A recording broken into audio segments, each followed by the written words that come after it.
Hi, welcome back. And this is part 4 of integrative developments. അപ്പൊ ഈ ഒരു ലെസണില് നമ്മൾ knowledgeable agents and practical consciousness ആണ് ഡിസ്കസ് ചെയ്തത്. ഇപ്പൊ കഴിഞ്ഞ ക്ലാസ്സിൽ നമ്മൾ ഡുവാലിറ്റി ഓഫ് സ്ട്രക്ചർ ആണ് അവസാനമായിട്ട് നമ്മൾ ഡിസ്കസ് ചെയ്ത് നിർത്തിയത്. അപ്പം ഗിഡൻസിന്റെ കോൺസെപ്റ്റ് ആണ് ഈ ഡുവാലിറ്റി ഓഫ് സ്ട്രക്ചർ എന്ന് പറയുന്നത്. ഇനി നമ്മൾ നോക്കുന്നത് എന്താണ് നോളജ് ഏജൻസും അതേപോലെ പ്രാക്ടിക്കൽ കോൺഷ്യസ്നെസ് എന്താണ് എന്നുള്ളതാണ് നമ്മൾ നോക്കുന്നത്. അതായത് നോളജബിൾ ഏജൻസ് എന്ന് പറഞ്ഞാല് ഏജൻസ് എന്ന് പറയുമ്പോൾ ഇവിടെ ഹ്യൂമൻസിനെ തന്നെയാണ് റെഫർ ചെയ്യുന്നത്. അപ്പൊ നോളജബിൾ എന്ന് പറഞ്ഞാൽ അറിവോട് കൂടിയ ആൾക്കാർ എന്ന് വേണമെങ്കിൽ നമുക്ക് അതിന്റെ മലയാളം നമുക്ക് എടുക്കാം. ആൻഡ് പ്രായോഗിക ബോധം എന്നുള്ളതാണ് പ്രാക്ടിക്കൽ കോൺഷ്യസ്നെസ് കൊണ്ട് ഉദ്ദേശിക്കുന്നത്. ഇനി നമുക്ക് നോക്കാം കുറച്ചും കൂടെ ഡീപ്പായിട്ട് എന്താണ് ഈ ഗിഡൻസിന്റെ ഈ ഒരു തിയറി കുറച്ചും കൂടെ ഡീപ്പായിട്ട് നമുക്കൊന്ന് നോക്കാം. അപ്പോ ഗിഡൻസ് പറയുന്നത് ഹ്യൂമൻ ബീങ്സ് തന്നെയാണ് നോളജബിൾ ഏജൻസ് എന്ന് പറയുന്നത്. അപ്പൊ നോളജബിൾ ഏജൻസ് എന്ന് അദ്ദേഹം പറയുന്നതിന് അതിനൊരു പ്രത്യേക കാരണമുണ്ട്. അതായത് പൊതുവെ ആൾക്കാർക്ക് മനസ്സിലാകും, അതായത് ഒരുപാട് ആൾക്കാർക്ക് മനസ്സിലാകും അവര് ജീവിക്കുന്ന സാഹചര്യങ്ങളെ കുറിച്ച്.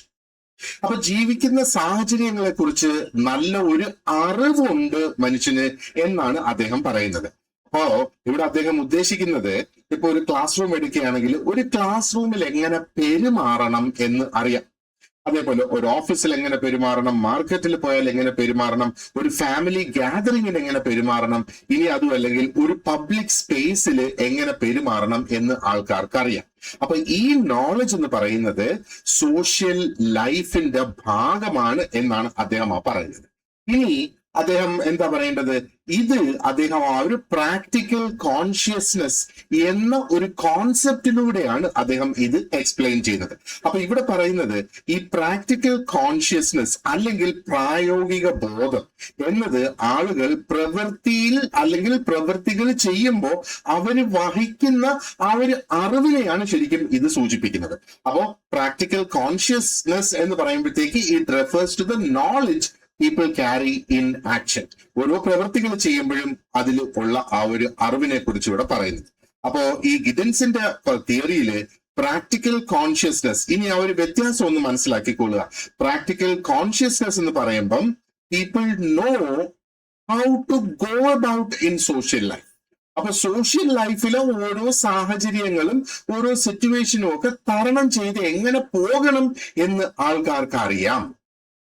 അപ്പോ ഇത് എങ്ങനെ തരണം ചെയ്ത് പോകണം എന്നവർക്കറിയാം.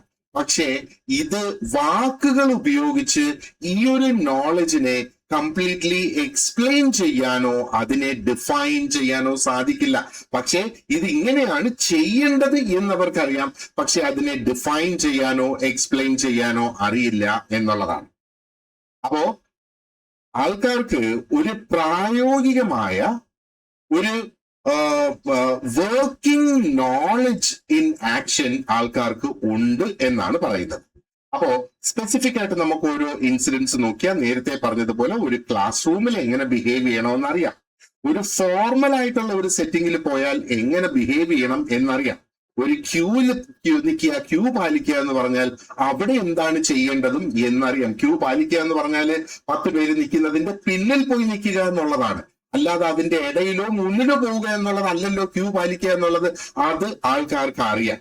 മറ്റുള്ളവരെ എങ്ങനെ അഭിസംബോധന ചെയ്യണം, മറ്റുള്ളവരെ എങ്ങനെ ഗ്രീറ്റ് ചെയ്യണം എന്നുള്ളത് അറിയാം, ഫാമിലിയിൽ എങ്ങനെ പ്രവർത്തിക്കണം, പബ്ലിക് സ്പേസിൽ എങ്ങനെയാണ് പ്രവർത്തിക്കേണ്ടത്, ഓഫീസിൽ എങ്ങനെയാണ് കാര്യങ്ങൾ ചെയ്യേണ്ടത്, ഇതെല്ലാം അറിയാം. But they may not always stop and say. ഒരു പക്ഷേ അവർക്ക് കൃത്യമായിട്ട് പറയാൻ സാധിക്കില്ല. അതായത് ഞാനിപ്പോ ക്ലാസ് റൂമിൽ നല്ലതുപോലെ ബിഹേവ് ചെയ്യുന്നുണ്ട്, അപ്പൊ ഇന്ന ഒരു നോം ആണ് ഞാൻ ഇവിടെ ഫോളോ ചെയ്യുന്നത്, അല്ലെങ്കിൽ ഞാനിപ്പോ ഇന്ന ഒരു സ്ട്രക്ചറിന്റെ കണ്ടിന്യൂറ്റിക്ക് വേണ്ടി അത് റീപ്രൊഡ്യൂസ് ചെയ്തുകൊണ്ടിരിക്കുക, അല്ലെങ്കിൽ ഞാൻ ഇപ്പോ ഒരു സോഷ്യൽ റൂൾ ആണ് ഫോളോ ചെയ്തുകൊണ്ടിരിക്കുന്നത് എന്ന് ആൾക്കാർക്ക് കൃത്യമായിട്ട് പറയാൻ അറിയണം എന്നില്ല. അപ്പൊ പ്രാക്ടിക്കൽ കോൺഷ്യസ്നെസ് എന്ന് പറയുന്നത് ആ ഒരു പ്രാക്ടിക്കൽ നോ ഹൗ ആണ്. എങ്ങനെ പെരുമാറണം എന്നുള്ളതിന്റെ ഒരു പ്രാക്ടിക്കൽ നോളജ് ആണ്. പക്ഷേ അതിന്റെ കംപ്ലീറ്റ് ആയിട്ട് ഒരു എഡ്യൂക്കേറ്റഡ് ആയിട്ട് നമ്മളൊരു ക്ലാസ് റൂമിൽ, ഒരു സ്കൂളിൽ, ഒരു കോളേജിൽ പോയി പഠിച്ച് കിട്ടുന്ന ആ ഒരു നോളജ് പോലെ കംപ്ലീറ്റ്ലി ഒരു സ്റ്റേറ്റഡ് അവയർനെസ് ആയിരിക്കില്ല. ഒരു പക്ഷെ അവരെ ആരെങ്കിലും അത് അങ്ങനെ പറഞ്ഞു പഠിച്ചോ, ഒരു ബുക്കിൽ നിന്ന് വായിച്ചു പഠിച്ചോ, ഒരു പരീക്ഷ എഴുതി പാസ്സായോ കിട്ടിയ ആ നോളജ് അല്ല എന്നുള്ളതാണ് ഇവിടെ ഈ പറയുന്നത്. ഓക്കെ, ഇനി മറ്റൊരു സിമ്പിൾ ഒരു എക്സാമ്പിളിലേക്ക് നമുക്കൊന്ന് കടക്കാം. അപ്പൊ നമുക്കറിയാം, അല്ലെങ്കിൽ നിങ്ങൾക്കറിയാം എങ്ങനെയാണ് ഒരു ബൈസൈക്കിൾ, ഒരു സൈക്കിൾ ചവിട്ടി പോകേണ്ടത് എങ്ങനെയാണെന്ന് അറിയാം. അതേപോലെ ഒരു ഇന്റർവ്യൂവില് എങ്ങനെ പെരുമാറണം എന്ന് ഒരു പക്ഷേ ഒരു കോഴ്സ് അറ്റൻഡ് ചെയ്തിട്ടില്ലെങ്കിൽ പോലും ഏകദേശം ഒരു രൂപം നമുക്കുണ്ട്. അതായത് നമുക്കത് ചെയ്യാൻ സാധിക്കും, ഇന്റർവ്യൂവിൽ പങ്കെടുക്കാൻ സാധിക്കും, ഒരു സൈക്കിൾ ചവിട്ടാനായിട്ട് സാധിക്കും. പക്ഷേ അതിന്റെ പിന്നിലുള്ള ഓരോ ചെറിയ സ്റ്റെപ്പുകളും ഡീപ്പായിട്ട് എക്സ്പ്ലെയിൻ ചെയ്യണമെന്ന് പറഞ്ഞാൽ അത് ഒരു ബുദ്ധിമുട്ടുള്ള ഒരു സംഗതിയായിട്ട് മാറും.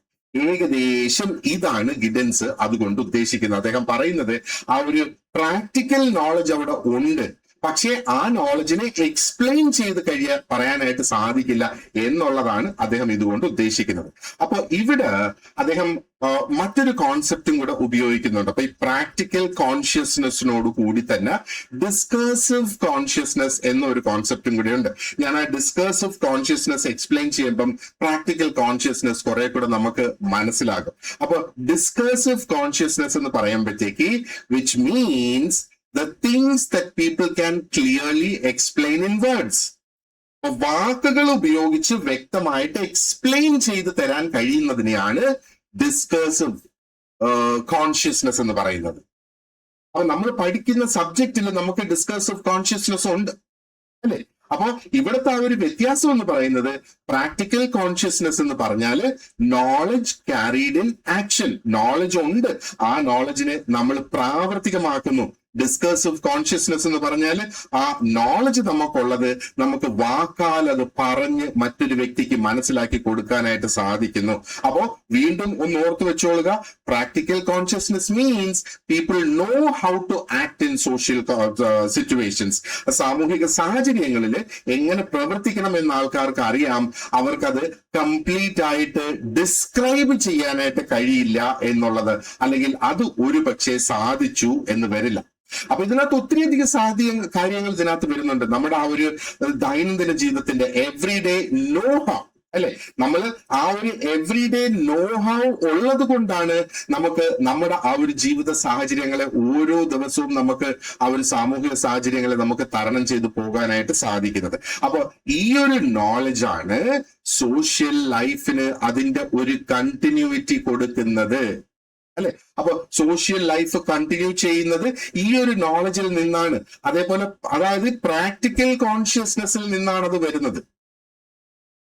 മനസ്സിലായില്ലേ? ഇപ്പൊ ആ ഒരു ഈ രണ്ട് കോൺസെപ്റ്റ്സിന്റെ ഡിഫറൻസും ആ കോൺസെപ്റ്റ് കൊണ്ട് ഉദ്ദേശിക്കുന്നത് മനസ്സിലായില്ല. അപ്പൊ സമൂഹം തന്നെ കണ്ടിന്യൂ ചെയ്ത് പോകുന്നത് എന്തുകൊണ്ടാണ്? People carry rules in practical form. ആ ഒരു പ്രായോഗികമായ രീതിയിൽ ആൾക്കാർക്ക് റൂൾസ് അറിയാം, ആ റൂൾസ് അവർ പാലിച്ചു പോകുന്നു, ആ റൂൾസ് അവർ ഓരോ കാര്യത്തിലും റീപ്രൊഡ്യൂസ് ചെയ്ത് തന്നെ പോകുന്നു. അപ്പൊ ഈ ഒരു ഐഡിയയിലൂടെ ഗിഡൻസ് ആക്ച്വലി ആ ഒരു ഇൻഡിവിജ്വൽ എക്സ്പീരിയൻസിനെ വീണ്ടും ലാർജ് സോഷ്യൽ സ്ട്രക്ചേഴ്സുമായിട്ട് കണക്ട് ചെയ്ത് എടുക്കുകയാണ് ചെയ്യുന്നത്. ഇനി നമുക്കൊരു കോൺസെപ്റ്റ് നോക്കാനുണ്ട്, അതായത് ജഗർനോട്ട് ഓഫ് മോഡേണിറ്റി എന്നുള്ളതാണ് ഇവിടെ ഈ പറയുന്നത്. അപ്പോ കുറെ കൂടെ വൈഡർ ആയിട്ടുള്ള ഒരു വേൾഡ് തന്നെയാണല്ലോ ഈ മോഡേണിറ്റി അല്ലെങ്കിൽ ഈ ഒരു പുരോഗമന കാലം എന്നൊക്കെ നമ്മൾ പറയുന്നത്. അപ്പൊ അദ്ദേഹം വളരെ പവർഫുൾ ആയിട്ടുള്ള ഒരു ഇമേജ് ഉപയോഗിക്കുകയാണ് ജഗർനോട്ട് ഓഫ് മോഡേണിറ്റി എന്ന് പറയുന്നത്. അപ്പോ സാധാരണ ഇംഗ്ലീഷില്, നോർമൽ ഇംഗ്ലീഷില് ഈ ജഗർനോട്ട് എന്ന് പറയുന്ന ആ ഒരു വാക്കിന്റെ സാധാരണഗതിയിൽ അതിന്റെ ലിറ്ററൽ മീനിങ് എന്ന് പറഞ്ഞാൽ വളരെ വലിയ ഒരു പവർഫുൾ ആയിട്ടുള്ള ഒരു ഫോഴ്സ്, ഒരു ശക്തി, അല്ലെങ്കിൽ എന്തെങ്കിലും തരത്തിലുള്ള ഒരു ഓബ്ജക്റ്റ്. അപ്പൊ ഈ ശക്തി അല്ലെങ്കിൽ ഈ ഒരു ഓബ്ജക്റ്റ് എന്ന് പറയുന്നത് അത് വളരെ സ്ട്രോങ് ആയിട്ട് അത് മുന്നോട്ട് പോവുകയും ചെയ്യും. എന്നാൽ അതിനെ പിടിച്ചു നിർത്തുക വളരെയധികം ബുദ്ധിമുട്ടായിട്ടുള്ള ഒരു സാഹചര്യമാകും. നമ്മൾ ചില കോമിക് ക്യാരക്ടേഴ്സിനെയൊക്കെ നമ്മൾ കണ്ടിട്ടില്ലേ? ഇപ്പൊ കാർട്ടൂൺസിലൊക്കെ ചില കോമിക് ക്യാരക്ടേഴ്സ് അവർ ഭയങ്കര പവർഫുൾ ആണ്, അവരങ്ങ് മുന്നോട്ട് പൊയ്ക്കൊണ്ടിരിക്കുകയാണ്, കാര്യങ്ങളങ്ങ് ചെയ്തുകൊണ്ടിരിക്കുക, എന്ത് തന്നെ അവരുടെ മുന്നിൽ വന്നാലും അവരതിനെ തരണം ചെയ്തങ്ങ് പോകും, ഒന്നിനും അവരെ നിർത്താനായിട്ട് സാധിക്കില്ല. അപ്പൊ ഈ ജഗർനോട്ട് എന്ന് പറയുന്നത് ഒരു വളരെ വലിയ പവർഫുൾ ആയിട്ടുള്ള ഒരു ഫോഴ്സ് അല്ലെങ്കിൽ ഒരു ശക്തി, ഇനി അതും അല്ലെങ്കിൽ ഒരു ഓബ്ജക്റ്റ് എന്ന് പറയുമ്പോഴത്തേക്ക് എന്തെങ്കിലും തരത്തിലുള്ള ഒരു സാധനം. ആൻഡ് എന്താണ് ഈ ഒരു ശക്തി അല്ലെങ്കിൽ ഈ ഒരു സാധനം എന്ന് പറയുന്നത്? മുന്നോട്ട് നീങ്ങിക്കൊണ്ടിരിക്കുകയാണ്. ആൻഡ് അതിനെ നിർത്തുക എന്ന് പറയുന്നത് വളരെ വളരെ പ്രയാസകരമായ ഒരു സംഗതിയാണ്. ഇതാണ് ജഗർനോട്ട് എന്ന് പറയുന്നത്. അപ്പോ ഈ ഗിഡൻസ് എങ്ങനെ ഈ ഒരു ജഗർനോട്ടിൽ എത്തി എന്നുള്ളത് നമ്മൾ പറയാം. അതിനു മുന്നേ ഞാൻ ഇതും കൂടെ ഒന്ന് പറയട്ടെ. ഇപ്പൊ സാധാരണഗതിയിൽ നമ്മളിപ്പോ പറയുകയാണ് സംതിങ് ഇസ് എ ജഗർനോട്ട് എന്ന് നമ്മൾ പറഞ്ഞു എന്ന് വിചാരിക്കുക. ഓക്കെ, അപ്പൊ നമ്മൾ maybe that was like a juggernaut എന്നൊക്കെ നമ്മൾ പറയുവാണെന്നുണ്ടെങ്കിൽ സാധാരണ അതിന്റെ ആ ഒരു അർത്ഥം എന്ന് പറയുന്നത് എന്തോ വളരെ വലുതായിട്ടുള്ളത്, എന്തോ ഭയങ്കര പവർഫുൾ ആയിട്ടുള്ളത്, something that keeps moving ahead and something that cannot control or അതിനെ റെസിസ്റ്റ് ചെയ്ത് തോൽപ്പിക്കാൻ കഴിയാത്ത ഒരു സംഗതി. അപ്പൊ അത്രയും വലിയ ഒരു ശക്തിയെ സൂചിപ്പിക്കുന്ന ഒരു വാക്കാണ് ഈ ജഗർനോട്ട് എന്ന് പറയുന്നത്.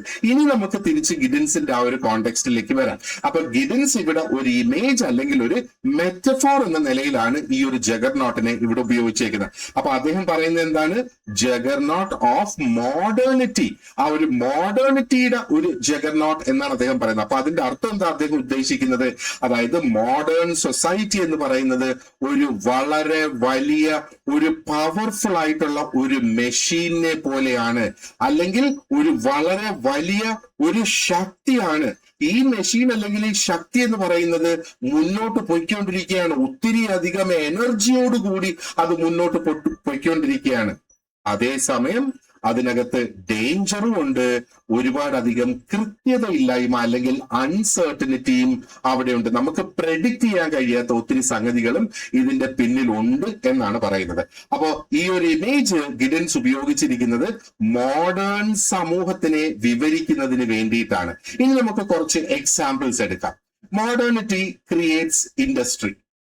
അപ്പോ മോഡേണിറ്റി ക്രിയേറ്റ്സ് ഇൻഡസ്ട്രി എന്ന് നമ്മൾ പറയുമ്പോഴത്തേക്ക് അവിടെ വലിയ വലിയ ഫാക്ടറീസ് വരുന്നു, ഗ്ലോബൽ പ്രൊഡക്ഷൻ സിസ്റ്റംസ് വരുന്നു.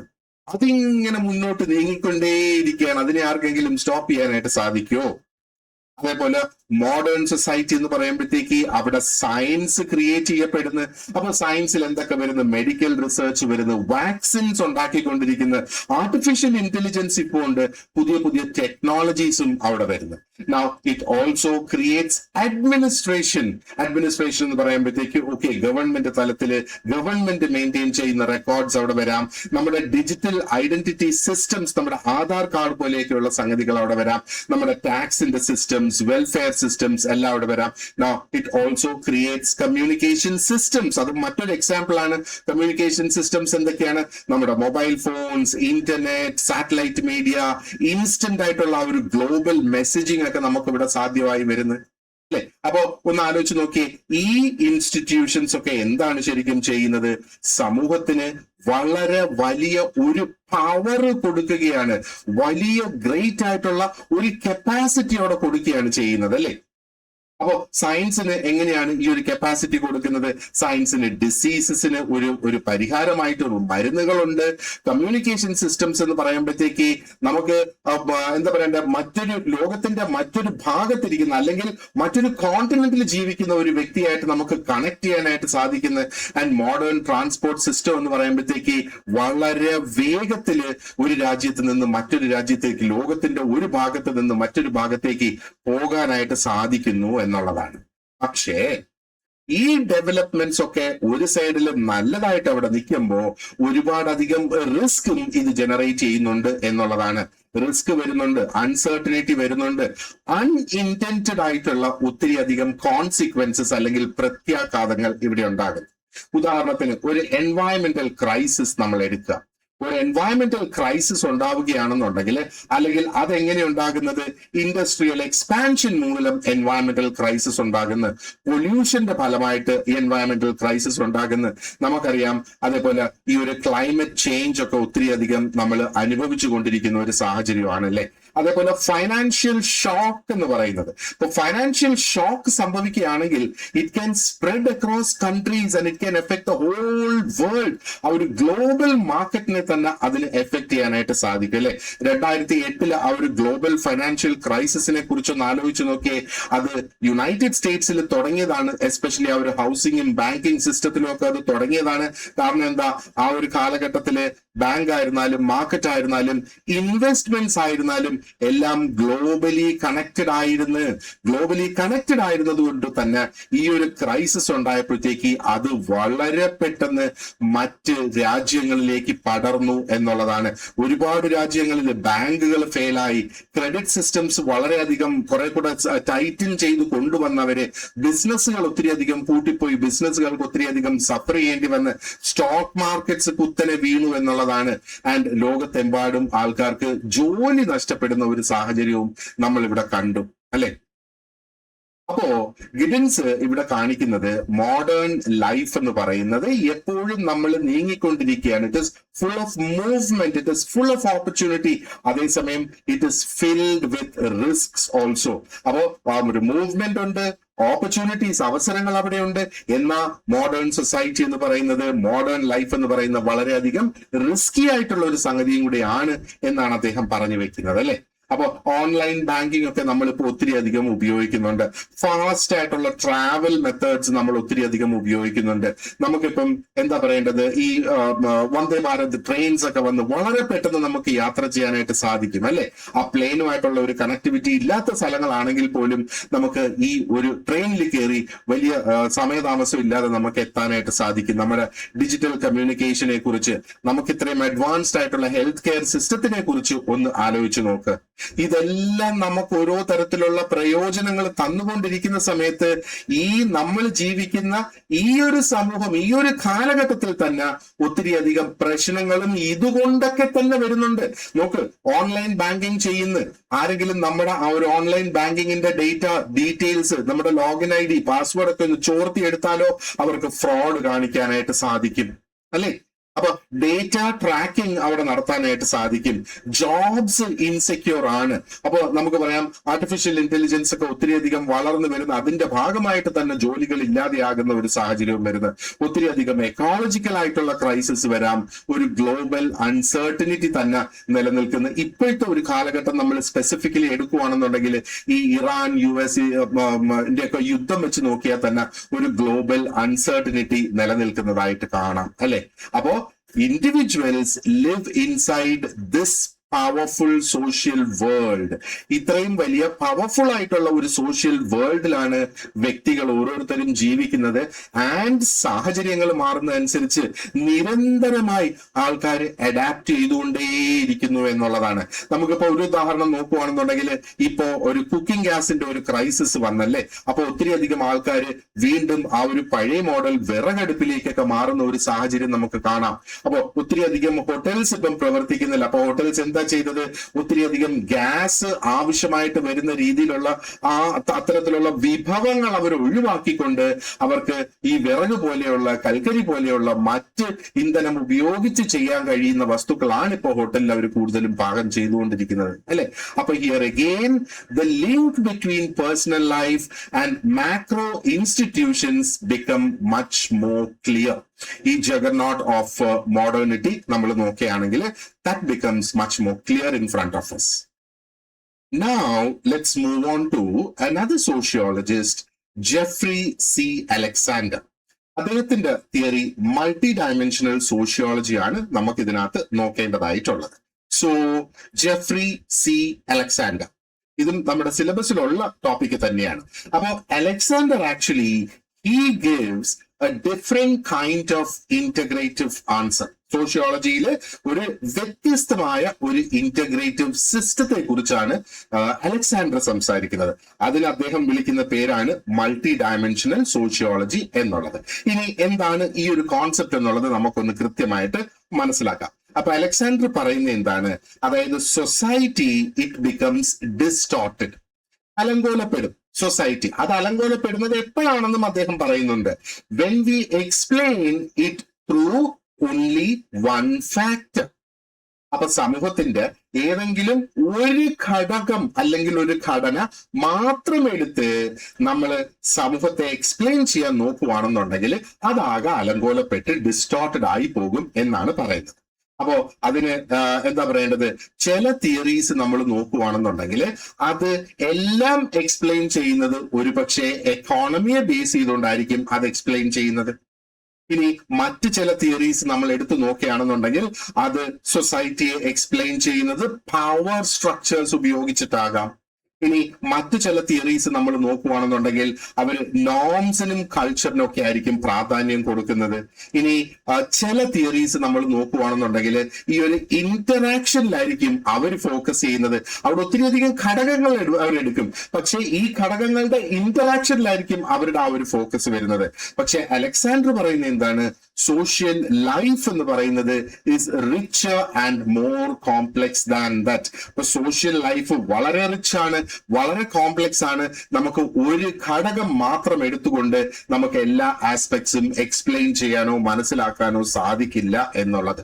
അപ്പൊ അദ്ദേഹം പറയുന്നത് ഒരു സൊസൈറ്റി എന്ന് പറയുമ്പോഴത്തേക്ക് അത് ഉണ്ടാക്കിയിരിക്കുന്നത് തന്നെ പലതരത്തിലുള്ള കണക്റ്റഡ് ആയിട്ടുള്ള തലങ്ങൾ അതിനുണ്ട്, അല്ലെങ്കിൽ ഡയമെൻഷൻസ് ഉണ്ട് എന്നുള്ള. അപ്പോ ഒരു സിംഗിൾ ഡയമെൻഷൻ എടുത്തുകൊണ്ട് ആ ഒരു കംപ്ലീറ്റ് പിക്ചർ നമുക്ക് എക്സ്പ്ലെയിൻ ചെയ്യാനായിട്ട് സാധിക്കില്ല എന്നുള്ളതാണ്. അപ്പോ റിയൽ ആയിട്ടുള്ള സോഷ്യൽ ലൈഫില് കൾച്ചറിന് വളരെയധികം പ്രാധാന്യമുണ്ട് എന്ന് അദ്ദേഹം പറയുന്നു. കാരണം people act through meanings, symbols and values. കൂടുതലും ആൾക്കാർ പ്രവർത്തിക്കുന്നത് ആൾക്കാർ മീനിങ്സിലൂടെയും സിംബൽസിലൂടെയും വാല്യൂസിലൂടെയുമാണ് എന്നാണ് അദ്ദേഹം പറയുന്നത്. അപ്പൊ അദ്ദേഹം ഇവിടെ ഈ ഘടകങ്ങളെല്ലാം കൊണ്ടുവരുന്നുണ്ടെങ്കിലും അതിൽ കൾച്ചറിന് ഇച്ചിരി പ്രാധാന്യം കൂടുതൽ കൊടുക്കുന്നതായിട്ട് നമുക്ക് കാണാം. അപ്പോ സ്ട്രക്ചറിനും ഇവിടെ പ്രാധാന്യമുണ്ട്. അപ്പൊ സ്ട്രക്ചർ എന്താണ് ഇവിടെ ചെയ്യുന്നത്, കാരണം ഇൻസ്റ്റിറ്റ്യൂഷൻസ് നമ്മൾ നോക്കുകയാണെന്നുണ്ടെങ്കിൽ, അതേപോലെ തന്നെ പലതരത്തിലുള്ള സോഷ്യൽ അറേഞ്ച്മെന്റ്സ് നമ്മൾ എടുക്കുകയാണെന്നുണ്ടെങ്കിൽ അതൊക്കെ തന്നെയാണ് നമ്മുടെ അവസരങ്ങളും നമ്മുടെ ലിമിറ്റ്സും രൂപപ്പെടുത്തിയെടുക്കുന്നത്. ഇത് നമ്മൾ നേരത്തെയും ചർച്ച ചെയ്തിട്ടുള്ളത് തന്നെയാണ് അല്ലെ. അതേപോലെ പവറും കോൺഫ്ലിക്റ്റും ഇവിടെ പ്രധാനപ്പെട്ടതാണ്. കാരണം സമൂഹത്തില് ഇനിക്വാളിറ്റി ഓൾറെഡി അവിടെ ഉണ്ട്. പല രീതിയിൽ ഇനിക്വാളിറ്റി സമൂഹത്തിൽ വരുന്നു, സ്ട്രഗിൾസ് വരുന്നു, കോമ്പറ്റീഷൻ വരുന്നു. അതുകൊണ്ട് തന്നെ പവറും കോൺഫ്ലിക്റ്റും ഇവിടെ പ്രധാനപ്പെട്ടതാകുന്നു. And action also matters. ഇതും നമ്മൾ പല തിയറീസിലൂടെ നമ്മൾ ഡിസ്കസ് ചെയ്തതാണ്. ഈ ആക്ഷനും വളരെ പ്രധാനപ്പെട്ടതാണ്. കാരണം ഹ്യൂമൻ ബീയിങ്സിന് എന്താ പറയേണ്ടത്, മനുഷ്യൻ സ്വന്തമായിട്ട് ജീവിക്കുന്ന ആ ഒരു സോഷ്യൽ ലൈഫിലെ സാഹചര്യങ്ങളെ ഇന്റർപ്രറ്റ് ചെയ്ത് അതിന്റെ പങ്കാളിയായി അതിനെ തരണം ചെയ്ത് മുന്നോട്ട് പോകാനായിട്ട് സാധിക്കുന്നു. അപ്പൊ ഇത്തരത്തിലുള്ള പല വ്യൂസ് ഇവിടെ നിലനിൽക്കുന്നു. അപ്പൊ അലക്സാണ്ടറിന്റെ പോയിന്റ് എന്ന് പറയുന്നത് ഒരു നല്ല നിലവാരമുള്ള ഒരു സോഷ്യോളജിക്കൽ എക്സ്പ്ലനേഷൻ എന്ന് പറയുമ്പം അത് നമ്മൾ ഈ ഡിസ്കസ് ചെയ്തിട്ടുള്ള എല്ലാ തലങ്ങളും ഒന്നിച്ചു കൊണ്ടുവരണം. അതായത് ഇതെല്ലാത്തിനെയും എടുത്ത് ഒരു കാരണത്തിലേക്ക് നമ്മൾ ചുരുക്കുന്നതിന് പകരം ഇതെല്ലാത്തിനെയും ആ ഒരു മെയിൻ ഡിസ്കഷനിൽ കൊണ്ടുവന്ന് വേണം നമ്മൾ നോക്കാൻ. അപ്പൊ അതാണ് ഒരു നല്ല സോഷ്യോളജിക്കൽ എക്സ്പ്ലനേഷൻ എന്നാണ് അദ്ദേഹം പറയുന്നത്. അപ്പൊ അദ്ദേഹത്തിന്റെ ഈ ഒരു കോൺസെപ്റ്റ് നമുക്കൊരു എക്സാമ്പിളിലൂടെ മനസ്സിലാക്കാനാണെന്നുണ്ടെങ്കിൽ, let us say suppose we want to study a social movement. Okay, ഒരു സോഷ്യൽ മൂവ്മെന്റിനെ നമുക്ക് ഒന്ന് പഠിക്കേണ്ടതായിട്ടുണ്ട് എന്ന് വിചാരിക്കാം. അപ്പോ ഒരു എക്സ്പ്ലനേഷൻ ഒരു പക്ഷെ അവിടെ പറയും, ഈ ഒരു മൂവ്മെന്റ് നടക്കുന്നത് എക്കണോമിക് പ്രോബ്ലംസ് കൊണ്ടാണ് എന്ന് പറയും. അപ്പോ മറ്റ് ഒരു തിയറി നമ്മൾ അപ്ലൈ ചെയ്യുവാണെന്നുണ്ടെങ്കിൽ അത് പറയാം, അവിടെ പൊളിറ്റിക്കൽ പവർ സ്ട്രഗിൾസ് നിലനിൽക്കുന്നത് കൊണ്ടാണ് ഈ ഒരു മൂവ്മെന്റ് ഇപ്പൊ സംഭവിക്കുന്നത് എന്ന് പറയാം. പക്ഷെ അലക്സാണ്ടർ ഇവിടെ പറയുന്നത് എന്താണ്, നമുക്ക് ഇങ്ങനെ പോരാ, നമുക്ക് ഇനിയും വ്യക്തമായ ഒരു കംപ്ലീറ്റ് ആയിട്ടുള്ള ഒരു എക്സ്പ്ലനേഷൻ നമുക്ക് വേണം. അപ്പോ എക്കണോമിക് കണ്ടീഷൻസ് ഒരു പക്ഷേ ഇതിൽ പ്രധാനപ്പെട്ടതാകാം, പൊളിറ്റിക്കൽ കോൺഫ്ലിക്റ്റ് ഈ ഒരു മൂവ്മെന്റിന് എന്താ പറയേണ്ടത് ഒരു പരിധി വരെ സ്വാധീനിച്ചിട്ടുണ്ടാകാം, കൾച്ചറൽ സിംബൽസ് ഇതിനകത്ത് പ്രധാനപ്പെട്ടതാകാം, ആ ഒരു പബ്ലിക് ഇമോഷൻസ് ഇവിടെ പ്രധാനപ്പെട്ടതാകുന്നു, ആൻഡ് കളക്റ്റീവ് ആയിട്ടുള്ള action will also a matter, അപ്പോഴായിരിക്കും ഒരു പക്ഷെ നമുക്ക് ഇതിനൊരു സൊല്യൂഷൻ കണ്ടെത്താനായിട്ട് സാധിക്കുക. So only when we bring these together do we understand. അപ്പൊ ആ ഒരു മൂവ്മെന്റ് കൃത്യമായിട്ട് നമുക്ക് മനസ്സിലാക്കണമെങ്കിൽ ഈ ഘടകങ്ങളെല്ലാം കൊണ്ടുവന്ന് ഓരോന്നിനെയായിട്ട് നമ്മൾ ഇവിടെ പരിശോധിക്കണം. ഇനി എഡ്യൂക്കേഷനെ മറ്റൊരു എക്സാമ്പിൾ ആയിട്ട് നമുക്ക് എടുക്കാം. അപ്പൊ ഇവിടെ എന്താണ്, അപ്പോ we cannot explain education only through economic investment അല്ലെ. അപ്പൊ എക്കണോമിക് ഇൻവെസ്റ്റ്മെന്റ് മാത്രം ഉപയോഗിച്ച് നമുക്ക് എഡ്യൂക്കേഷനെ എക്സ്പ്ലെയിൻ ചെയ്യാനായിട്ട് സാധിക്കില്ല. ഇനി അതും അല്ലെങ്കിൽ ആ ഒരു ക്ലാസ് റൂം ഇന്ററാക്ഷൻ എന്ന് പറയുന്ന ആ ഒരു ഘടകം മാത്രം എടുത്തും നമുക്ക് എഡ്യൂക്കേഷനെ കംപ്ലീറ്റ് ആയിട്ട് എക്സ്പ്ലെയിൻ ചെയ്യാനായിട്ട് സാധിക്കില്ല. ഇനി സ്റ്റേറ്റിന്റെ എഡ്യൂക്കേഷൻ പോളിസി എടുത്ത് നമ്മൾ അത് വെച്ച് എക്സ്പ്ലെയിൻ ചെയ്യാൻ നോക്കിയാലോ അതും ഒരു പൂർണ്ണ എക്സ്പ്ലനേഷൻ ആകില്ല എന്നുള്ളത്. കാരണം എഡ്യൂക്കേഷനിൽ മറ്റെന്തൊക്കെ ഘടകങ്ങൾ വരുന്നത്, കൾച്ചറൽ വാല്യൂസ് അവിടെ വരുന്നത്, ആ ഒരു ഇൻസ്റ്റിറ്റ്യൂഷന്റെ സ്ട്രക്ചർ അവിടെ വരുന്നത്, സോഷ്യൽ ഇനിക്വാളിറ്റി എഡ്യൂക്കേഷന്റെ ഭാഗമായിട്ട് വരുന്നത്, ഓരോരുത്തർക്കുള്ള ആ ഒരു ആസ്പിറേഷൻ ഉണ്ടല്ലോ എഡ്യൂക്കേഷൻ കൊണ്ട് എന്ത് ഉദ്ദേശിക്കുന്നു, and power relations are also at play education നമ്മൾ നോക്കുമ്പോഴത്തേക്ക്. അപ്പൊ വീണ്ടും ആ ഒരു മൾട്ടി ഡയമെൻഷനൽ സോഷ്യോളജിയാണ് എപ്പോഴും നമുക്ക് കുറെ കൂടെ ബാലൻസ്ഡ് ആയിട്ടുള്ള ഒരു കൂടുതൽ കൃത്യമായിട്ടുള്ള ഒരു കാഴ്ചപ്പാട് അല്ലെങ്കിൽ സമൂഹത്തിന്റെ ആ ഒരു ഒരു ഒരു ഒരു ഒരു ഒരു സിറ്റുവേഷൻ നമുക്ക് മനസ്സിലാക്കാനായിട്ട് സാധിക്കുക.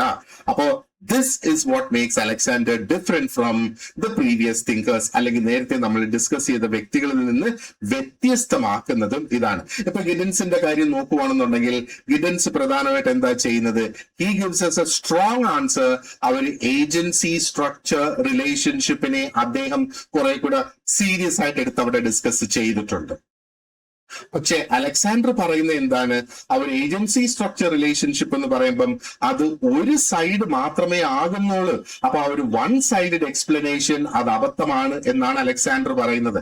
അപ്പോ അദ്ദേഹം പറയുന്നത് സോഷ്യോളജിക്ക് എന്താ പറയേണ്ടത്, കുറെ കൂടെ ഒരു അനലിറ്റിക്കലി ബ്രോഡായിട്ട് നിലനിൽക്കുന്നതിന് വേണ്ടിയിട്ടും എങ്ങനെയാണ് ഈ വ്യത്യസ്തമായ തലങ്ങൾ അല്ലെങ്കിൽ ഡയമെൻഷൻസ് ഇന്ററാക്ട് ചെയ്യുന്നത് എന്നും മനസ്സിലാക്കേണ്ടിയ ഒരു സബ്ജക്റ്റ് ആണ് സോഷ്യോളജി എന്നാണ്. അപ്പൊ അതുകൊണ്ട് തന്നെയാണ് ഈ കോൺട്രിബ്യൂഷനെ മൾട്ടി ഡയമെൻഷനൽ സോഷ്യോളജി എന്ന് പറയുന്നത്. കാരണം സോഷ്യോളജിക്ക് കുറെ കൂടെ വൈഡ് ആയിട്ടുള്ള ഒരു ലെൻസ് ഇവിടെ അവൈലബിൾ ആകുന്നു, ആൻഡ് കുറെ കൂടെ അധികം കോംപ്ലക്സ് ആയിട്ടുള്ള ഒരു എക്സ്പ്ലനേറ്ററി ഫ്രെയിം വർക്കും ഇതിലൂടെ നമുക്ക് ലഭിക്കുന്നതായിട്ട് കാണാം അല്ലെ.